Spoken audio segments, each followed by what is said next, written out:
All rise. The Superior Court of Los Angeles, people of the great state of California, the Honorable Judge Harvard Wason presiding.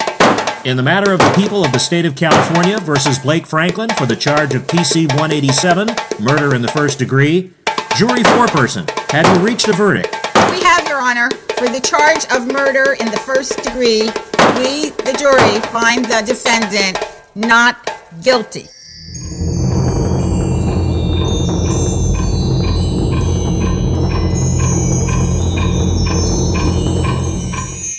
The lonely, motivating voice in the mind of a marathon runner erases all doubt with each step, focused on achieving the end goal without accepting anything less than victory and the joy of discipline and meaningful accomplishment.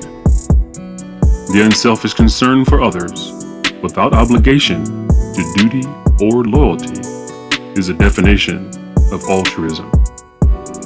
21 years of dedicated service with the California Department of Corrections allowed me to make a positive difference in the lives of others in ways that most continue to benefit to this day. I refuse to follow the advice of others to dummy down my message to you. If you hear a word that you don't understand, look it up and learn. I don't profess to be some type of lofty, scholarly, accomplished guy. It seems just like yesterday when I was just like you. Since 2006, when this project was first conceived, I adopted that marathon runner's mindset of dedicated effort. This journey has been and continues to be a straightforward, no-chaser, cathartic experience as I push forward to bring this goal of purpose-driven filmmaking to reality. It is my obligation to be completely transparent in this agape love letter to those extraordinary young leaders of tomorrow who choose to challenge the mindset of violence. This is my story. Without referencing my strict discipline and regimented law enforcement training with the California Department of Corrections, I plunged myself into a mission of calculated rescue with laser focus and a total disregard for rules and regulations. I jeopardized my safety and my career with the California Department of Corrections. I also put the lives of the incarcerated and others at extreme risk while simultaneously giving the incarcerated a window of true redemption. I did all of this in plain sight under the controlled microscope of prison in a driven effort to save a young life that I didn't even know. This film is not designed to scare you into doing the right thing. Clearly defined choices and consequences is the foundational platform for this based on a true story film. A comprehensive hard copy study guide is also in the works to coincide with the release of this film. Professional musicians nationwide are slated to participate in the musical score for this film, and Grammy University students will also be encouraged to participate. For those who seek to wield retribution or ridicule and criticize my actions, I encourage young people around the world to ask the question, what tangible options have you provided that equates to the magnitude of this life-saving message? This is my formal call to action. If we do not overload the system with petitions for this film to be made, it will literally die on the vine. Please, let your voices be heard in the comments section. I look forward to meeting you in the very near future. Thank you sincerely for listening.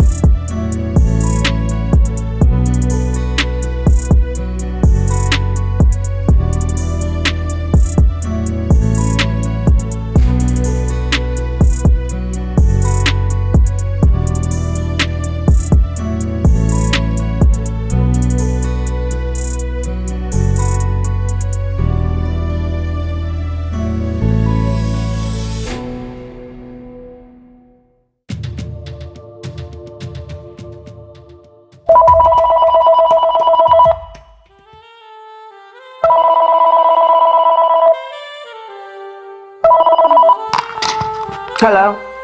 Oh, Bobby. I'm so glad I was here when you called. Shit, it's falling apart and I try to be a good mother, but I'm pulling my hair out and I don't know what to do. He didn't come home last night. He smoked that damn weed in the back room and I found out he got that goddamn girl pregnant. The last time I talked to him, I thought he was gonna hit me. I'm scared. I don't know what to do. Calm down, my dears. Calm down. Let me talk to him. I used to take my mother through that same shit when I was his age. Just be patient. I'm gonna talk to him. Get his ass on the phone. Okay. Blake? Blake? You hear me calling you, boy? Your uncle needs to talk to you. He's calling Colette. Right. Hey, big homie, what's up, man? Hey, mama said you want to get at me, man. What's happening? What's up? Listen, youngster.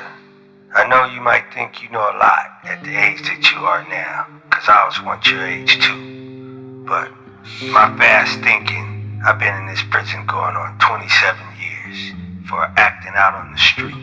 What I want to tell you is what my life's been like since I've been here. I've been stabbed once.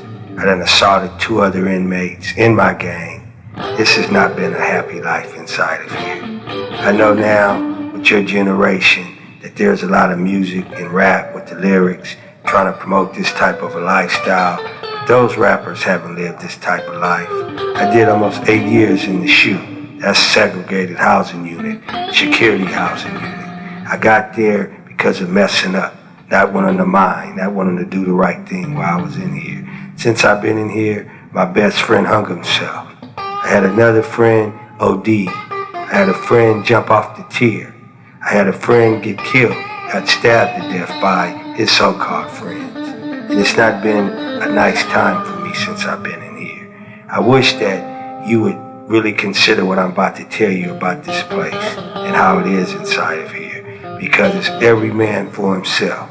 I've heard men late at night get raped early on when I was coming through here. And it's an awful sound to hear another man get his manhood taken because he's in the cell with a predator or because he looks soft and someone wants to try him and make him their bitch.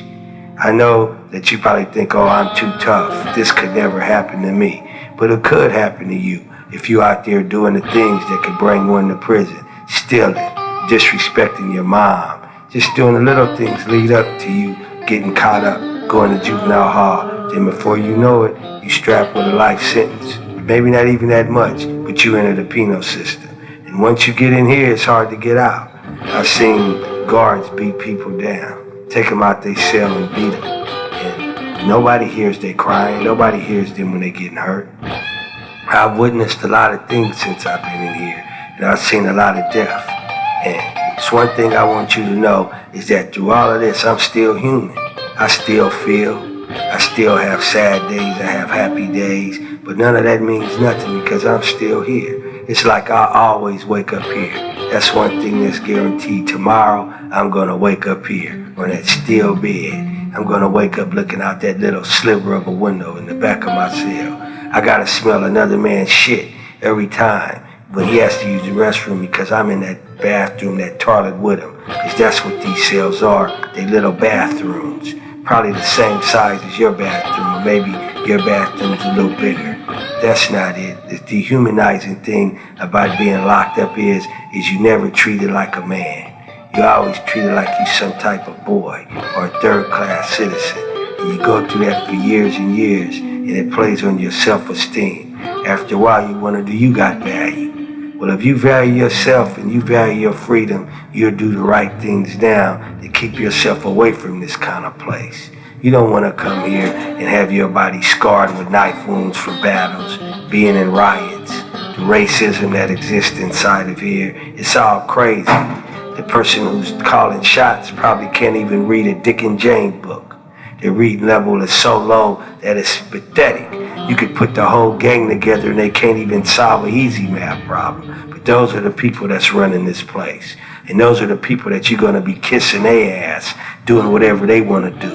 Wherever they go, you'll be there. And if you do get in a relationship with a young lady, they'll turn her into a pack mule and have her bringing drugs in here. And before you know it, she's locked up and locked away.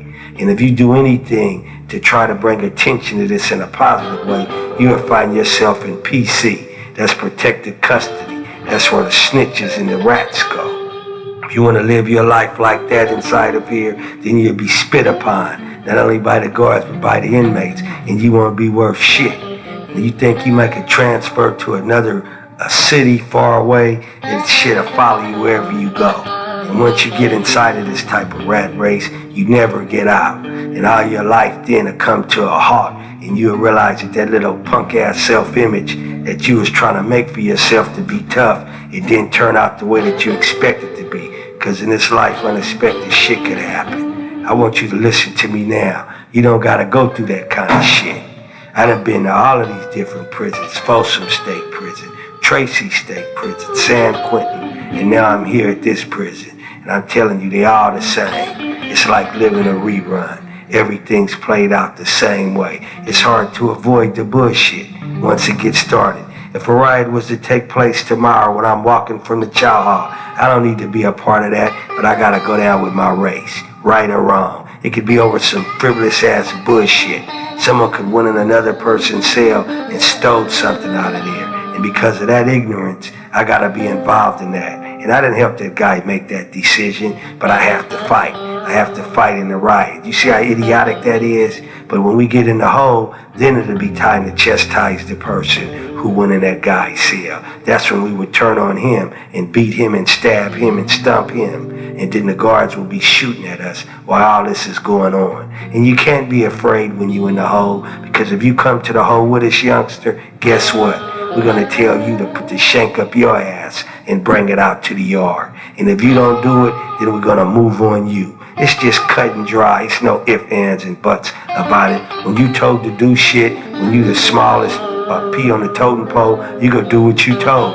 And you gonna be the rookie because you ain't got no time in. So whatever we tell you to do that's criminal, you gotta do it, and you gotta do it with a smile. Because if we see you looking like you being skeptical, then we just gonna straight say, oh, he's a little bitch, he ain't got no heart. Who's this motherfucker? He might tell on us.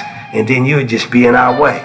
So therefore, we'll just shut you down automatically. But if you're a little wannabe like I was, then you're gonna agree with everything, and you're gonna make yourself hard, and you're gonna go through this shit. And then when it's all said and done, you ain't gonna have nothing. Since I've been in here, my brothers have been killed. My mother, she's getting old. I've lost uncles. I lost other relatives. And I can't go to none of their funerals. And when I get the obituaries in the mail, sometimes that's all I get. I don't get a phone call. It's like the mail comes, I open up the letter, and I see obituary. I didn't even know that my uncle was sick.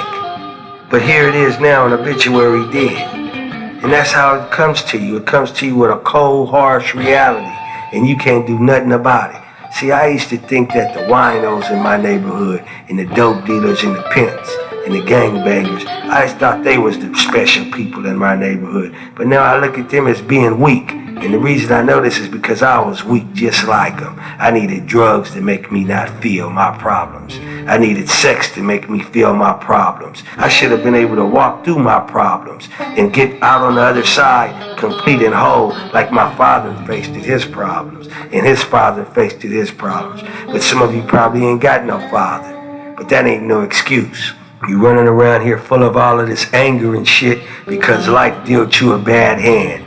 We fucking our life up. And if you come in here, this is the end result of fucking your life up. This is where you're gonna be at. This is the garbage can. This is where all the people in society wind up that fucks their life up. A big ass trash can called the penitentiary. And once you get here, there's no rules. There's no type of unity. There's no loyalty amongst thieves. We will soon as cut each other's throat as we would cut into a piece of chicken if we was hungry enough to eat it. I'm telling you, youngster, listen to what I'm telling you. Hear my word, take heed to what I'm saying to you, because I'm gonna tell you something. Ain't nobody gonna tell you shit.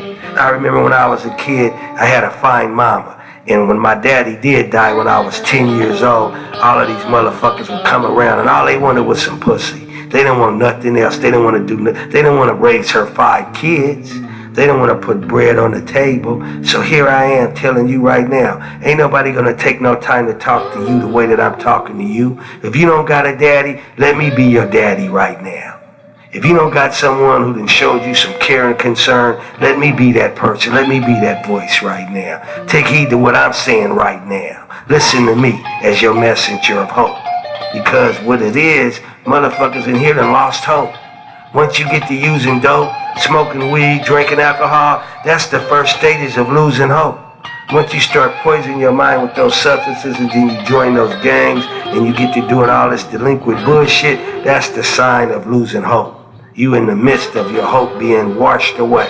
I'm trying to make you hopeful. And I'm letting you know, this is what I gotta say to you. If you don't hear nothing else I done said, remember this right here that I'm about to tell you right now.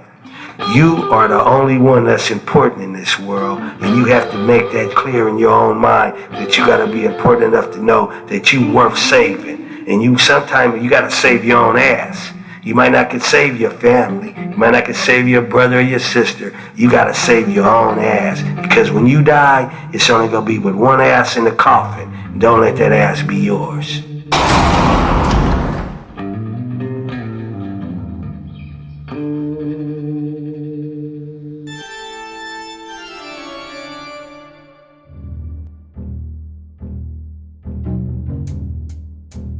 Brandon is a prison counselor that happened to be in the wrong place at the wrong time. His life was spared, but that incident opened his eyes to a bigger problem that needed to be addressed.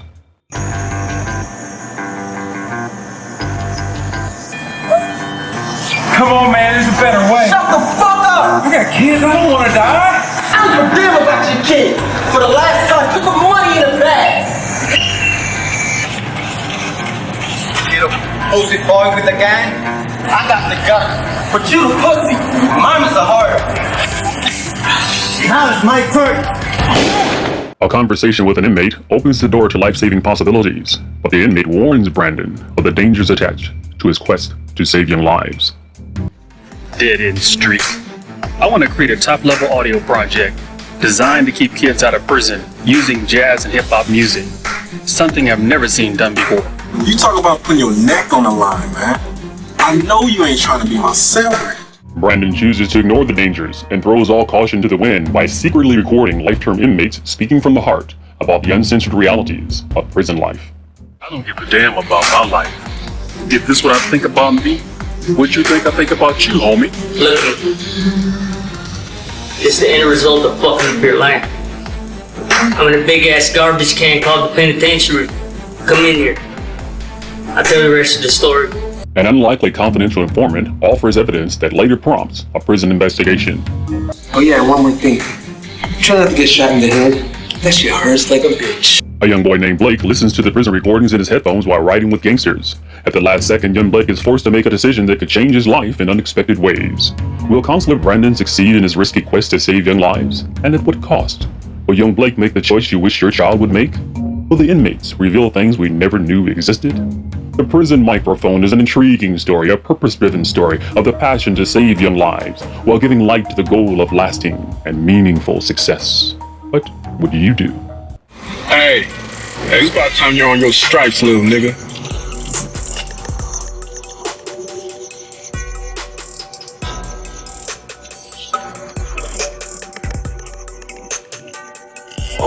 And you know the big homies got that real love for you.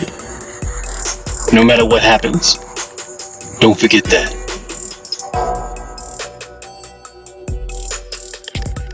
So you have to really sit down and ask yourself, do I really want to do this? Ride or die till the wheels fall off, motherfucker! Let's do this. Perseverance, passion, and sacrifice. For someone other than yourself, one choice, one chance, one life. Unlock your voice and let it be heard. Your life is waiting. I think when I first saw the trailer, I thought it's hitting it on the head. You have real life situations that are making kids think. And maybe not even kids, I think adults as well, because you have the first part of the movie kind of makes you wonder how this man is going to make it all happen with the music and, you know, and then it perks your curiosity. Then bang, you hear the young guy in the car, he's, hey, let's do this. You know, so it's making them start to think. They show the guy in prison, saying, hey, come on in here, and hopefully you'll just get shot, somewhere, not in the head like I did. So I think it really starts getting people to, look at this and say, wow, this is something that, does it really happen like that? Yes, it does. So I think right there. Yeah, right there. And that's the trailer. The music video as well is fun. I liked it because it made me laugh, and then I had to think about, the relevance. But after I listened again and heard all the words and the way it was woven in with the truth, I really people will take away the message that the directors are conveying in respects to the at-risk youth and the situations that are happening. To paint that picture, I believe the movie trailer is putting out there just the severity of things that we may not know are taking place. It paints that picture very clearly. And also, you listen to the audio CD Voices on Demand. Can you give us a little bit of feedback on what you thought about the CD? Yes, I believe it's an extension to teaching. It's sort of like no CD or soundtrack I've ever heard. It's very different. Yeah, it truly is. And listening to it, it painted a picture to me that the youth that I'm involved with as a motivational speaker and speaking publicly, that I can give them as a gift. It's almost like a gift that keeps on giving, because now they can convey it to the next individual, the next person that they're involved with, and they can see for themselves the picture that it paints for just listening to the inmates that are truly locked up and incarcerated and trying to help them. You had a mom in your ear and a grandmother in your ear saying, don't do this, don't do that, right? But you also had in your ear your homies, which were more affected, right? Because they allowed you, well, I wouldn't say allowed, because you had the option. You could have did what mama said, or you could do what the homie said, right? But they had more influence on you, right? Because you rode with the homies and end up and did what you had to do. Right, for 15 years. Okay. And it was mother, and it was only mother and grandmother that was there. Right, no black figure, right? Right, exactly. Okay, so with that, with me taking that in and hearing that says to me, we need this film even more, because he didn't hear her. Right. And not just one of her, but two. Yeah. He still didn't hear her. He still wrote with the homies. So we gotta roll with microphone prison in order to grab them so they hear us. I had a chance to peek at the script. I saw the first 10 pages, the way it's woven, the way it's coming in, and I want to say that this is a movie that's going to do wondrous things. This isn't something that's Fantasia. It's telling people over and over, and now we're talking about children to older people, consequences and choices and consequences. It drives the point home. It's something that you're gonna see and say, wow, it's gonna hit you here, right there, hit you here. So I just wanted to say that this is something that everybody is gonna look forward to seeing, and you'll see that. It's not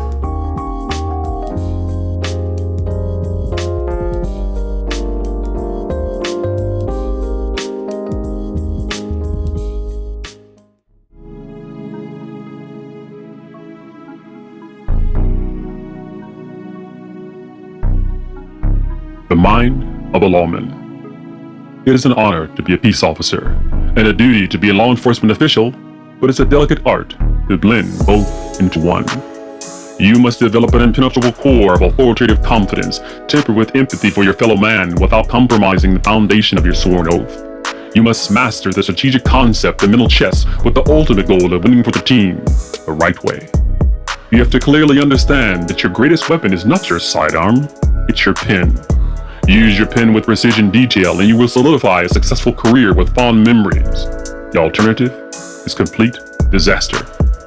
You must realize that there is no such thing as off-duty. Of course, there is downtime for the purpose of reconnecting with some degree of normalcy. Use this time wisely, because when you need it, that replenishment will serve you well. Society depends on you even when they don't want to. You are the protector that shields society from the explosive chaos with the simplicity of one word at a time, or one trained action at a time. Your powerful presence demands recognition. The mind of a lawman is a responsibility that only few understand. Guide the power and treat it with respect. Stay on point, keep your partner close, and have a safe watch. The onus Why is the mind of a lawman worth our effort? Well, this message serves to encourage law enforcement officials as they reevaluate the past practices of departmental policy and frequency of in-service training. Unfortunately, some do miss the mark of expectation, and we ultimately suffer the lasting consequences. The evolution of real change takes time, but we must remember that we are the driving force that transforms this culture into the understanding of balanced equality. It is in our best interest to participate in a progressive dialogue of recovery and mutual respect. There is no separation. The lawmen of our communities are ready to listen. This onus is not a burden. It is our unified and privileged opportunity for lasting progress. We can do better yields more power when everyone consistently extends that sincere follow-through effort of civil tolerance. It's not a handshake with only one hand. E pluribus unum.